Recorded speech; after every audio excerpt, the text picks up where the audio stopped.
12월 28일 토요일입니다. 찬송가 489장 부르시며 주님의 말씀 앞으로 나아가도록 하겠습니다.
오늘 우리에게 주시는 하나님의 말씀은 요한계시록 21장 9절에서 21절까지의 말씀입니다.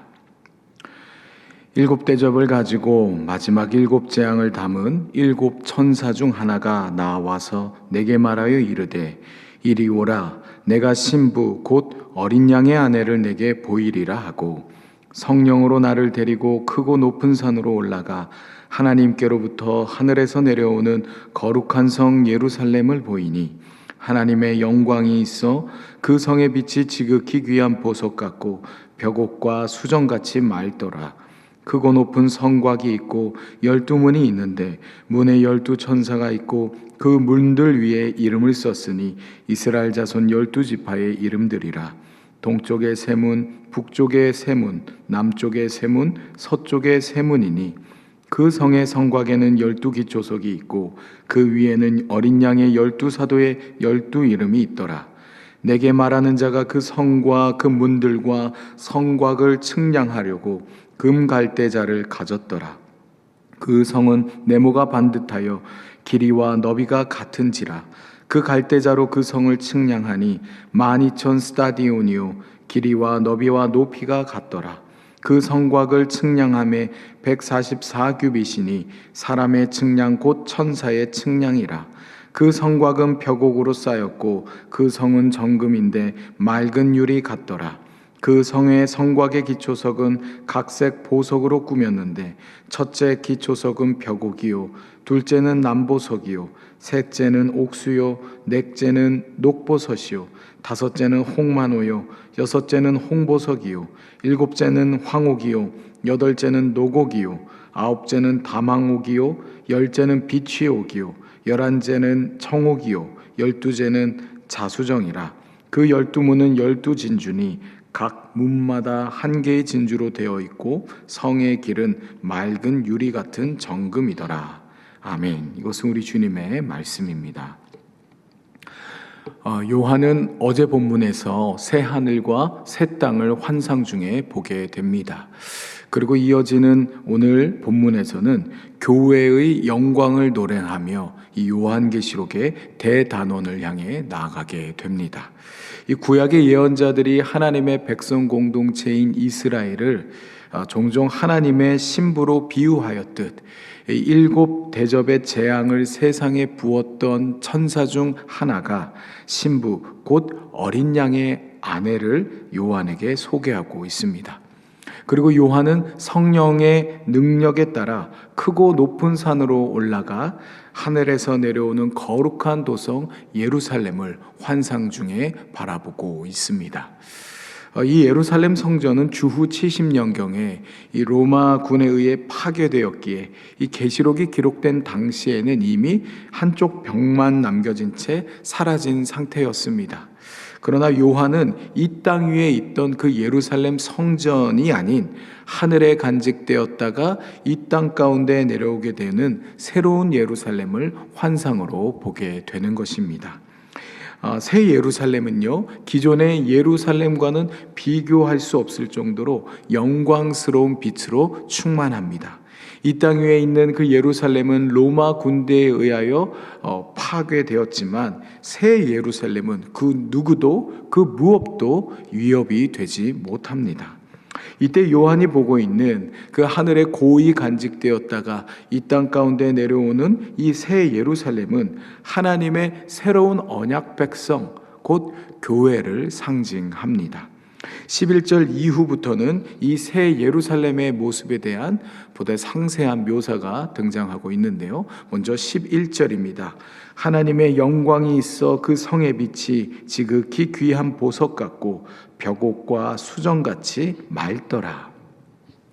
어린 양 예수 그리스도의 신부로서 이 교회의 영광을 요한은 환상 중에 바라보고 있습니다. 이 새 예루살렘은요, 하나님의 영광에 둘러싸여져 있으며 그 빛은 수정처럼 맑고 지극히 귀한 보석과 같습니다. 요한복음은요, 예수 그리스도를 어둠을 비추는 참빛으로 소개한 바가 있죠. 요한복음에 이 세상에 어둠을 비추는 빛으로 오신 예수님에 대해서 요한복음은 증거하고 있습니다. 그리고 주님께서는 당신의 제자들더러 마태복음 같은 경우에 당신의 제자들을 가리켜 세상의 빛이라 말씀하신 바가 또 있었죠. 그러니 어두운 세상 속에서 주님은 빛이시며 그 주님을 따르는 이들 역시 빛이라는 그 정체성을 우리 그리스도인들은 잊지 말아야 할 것입니다. 그러나 요한 당시의 이 현실의 교회는 빛을 잃어가는 듯 보입니다. 좀 전에 언급했듯 이 로마에 의해 성전은 이미 폐허가 된 지 오래입니다. 하나님의 새로운 언약 백성들 역시 로마 제국에 의하여 극심한 박해를 받고 있는 상태입니다. 거대한 제국의 폭력 앞에 그리스도인과 교회는 쓰러져 가는 듯 보입니다. 세상의 어둠에 이 교회의 영광이 완전히 가려진 듯 보이는 것이에요. 허나 요한은 다시금 빛으로 충만한 새 예루살렘, 이 땅 위에 건물로서 존재하는 그 예루살렘이 아니라, 그 성전이 아니라 하나님의 빛으로 충만한 교회의 영광을 지금 환상으로 보고 있는 것입니다. 이는 하나님께서 이 교회와 함께 하셔서 결국 교회가 세상을 이기고 승리하여 영광을 회복하게 될 것을 보여주는 대목이에요. 그러니 현실의 박해와 온갖 어려움들 속에서도 성도와 교회는 믿음을 잃지 말라는 것입니다. 끝까지 견디는 자가 그 영광에 참여하게 될 것입니다. 오늘 교회도 마찬가지입니다. 오늘 교회의 현실 또한 비관적입니다. 세상의 어둠에 잠식당한 나머지 이 교회의 영광은 사그러들고 있습니다.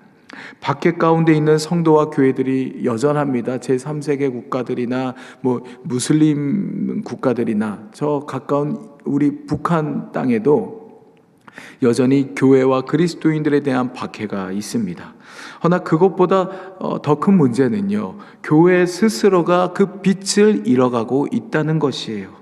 세상을 비추기는커녕 도리어 세상이 교회를 염려하는 그러한 상황에 이르고 말았습니다. 우리나라의 경우만 하더라도요, 이 작금의 이 국가적 위기와 혼란의 시기에 온갖 가짜 뉴스를 카톡방에 퍼다 나르며 오히려 혼란을 가중시키는 역할을 누가 하고 있습니까?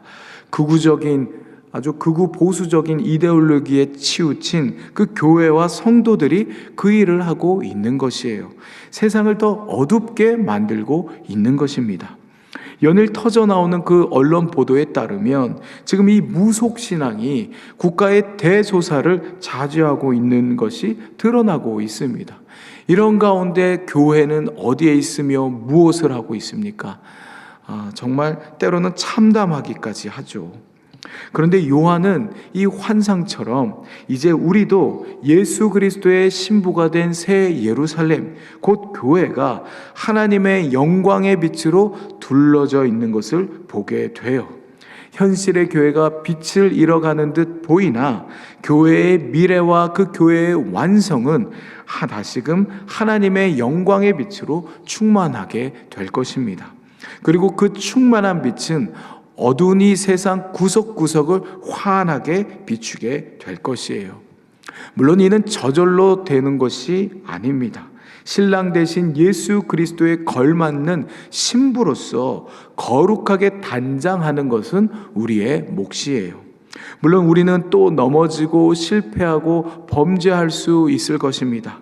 허나 영광으로 충만한 그 교회의 미래와 완성을 생각하며 주님께서 우리를 결코 포기하지 않는다는 그 믿음으로 우리는 넘어졌으면 다시 일어나고 실패해도 다시 도전하며 설령 범죄했더라도 다시 주님 앞에 용서를 구해야 할 것입니다.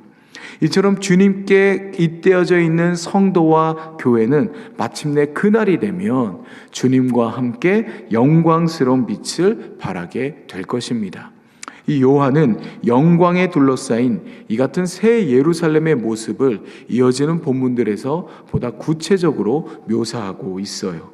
12절에서 14절을 보시면 이 새 예루살렘은 크고 높은 성벽과 12개의 문이 있는 것을 보게 됩니다. 이 12의 문은요, 12지파로 이루어진 구약의 이스라엘을 상징해요.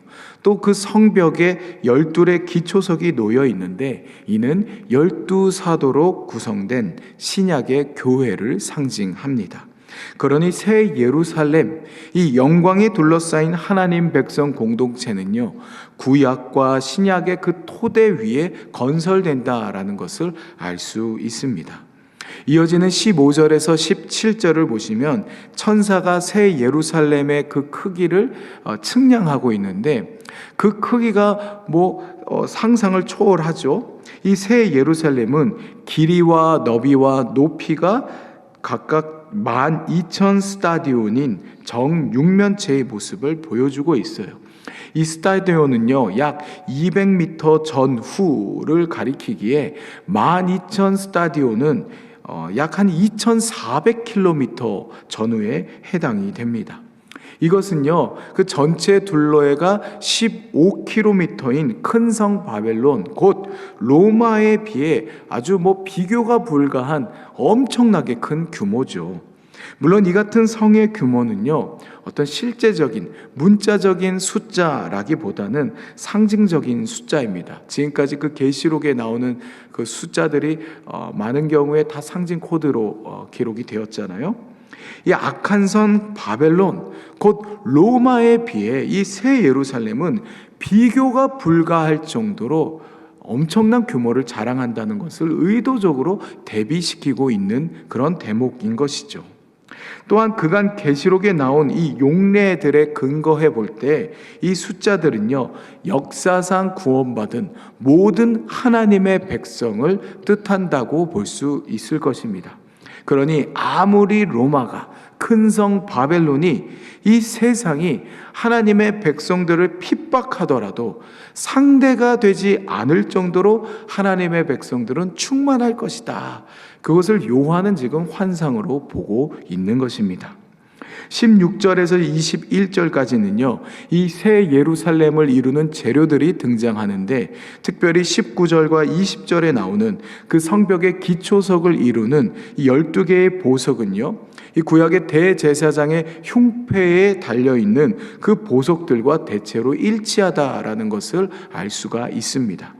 이는 이 새 예루살렘을 이루는 보석들이 단순히 어떤 화려함과 풍요를 보여줄 뿐만 아니라 하나님 백성이 지닌 제사장 역할을 상징하는 것으로 우리가 또 볼 수가 있는 것입니다.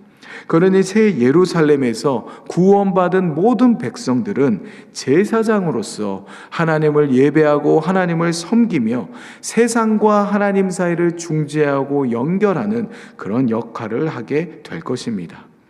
이처럼 이 요한의 환상 중에 나오는 새 예루살렘, 교회의 영광스러운 비전은요, 아직도 진행 중입니다. 비록 현실의 교회가 침체기를 겪고 있으며 교회의 미래에 대해 모두가 심히 염려와 우려를 하고 있는 중이기도 합니다. 허나 우리도 이 새 예루살렘의 일부를 담당한다라는 것을 우리는 잊지 말아야 돼요. 새 예루살렘을 구성하는 일부가 바로 나 자신, 또 우리 시온성 교회, 한국교회가 된다라는 것입니다. 그러니 우리는 이미 결과를 알고 이 믿음의 경주를 하고 있는 중이에요. 영광스러운 승리의 그날이 마침내 우리에게 반드시 찾아올 것입니다. 하나님의 영광에 둘러싸인 그 교회의 미래와 그 비전을 바라보며 오늘 지금 여기에서 우리가 그 영광을 드러내는 그러한 삶을 살아낼 수 있기를 바랍니다. 분명 하나님께서는 우리의 교회를 회복하시고 우리 자신을 새롭게 하시며 하나님의 영광스러운 빛으로 우리를 충만하게 하실 것입니다. 그 비전을 붙들고 오늘의 하루의 삶도 주님과 동행하며 주님의 영광의 빛을 발하는 저와 여러분 되시기를 바랍니다. 주님, 어둠이 지쳐져가는 현실을 살아가는 중에 요한은 새 예루살렘 교회의 영광을 바라보았습니다. 어둠이 결코 빛을 이길 수 없듯 온갖 어려움 속에서도 교회는 결국 승리할 것을 주님은 요한에게 보여주셨습니다. 오늘을 살아가는 성도와 교회 역시 새 예루살렘의 일부를 담당하고 있음을 잊지 않길 원합니다. 작금의 교회의 현실이 비관적일지라도 교회는 영광을 회복하며 세상을 다시금 환하게 비추일 것을 믿으며 오늘 지금 여기 나의 작은 일상부터 주님의 영광을 드러내는 삶을 살게 해 주십시오. 예수님의 이름으로 기도드립니다. 하늘에 계신 우리 아버지, 아버지의 이름을 거룩하게 하시며 아버지의 나라가 오게 하시며 아버지의 뜻이 하늘에서와 같이 땅에서도 이루어지게 하소서. 오늘 우리에게 일용할 양식을 주시고 우리가 우리에게 잘못한 사람을 용서하여 준 것 같이 우리 죄를 용서하여 주시고 우리를 시험에 빠지지 않게 하시고 악에서 구하소서. 나라와 권능과 영광이 영원히 아버지의 것입니다. 아멘.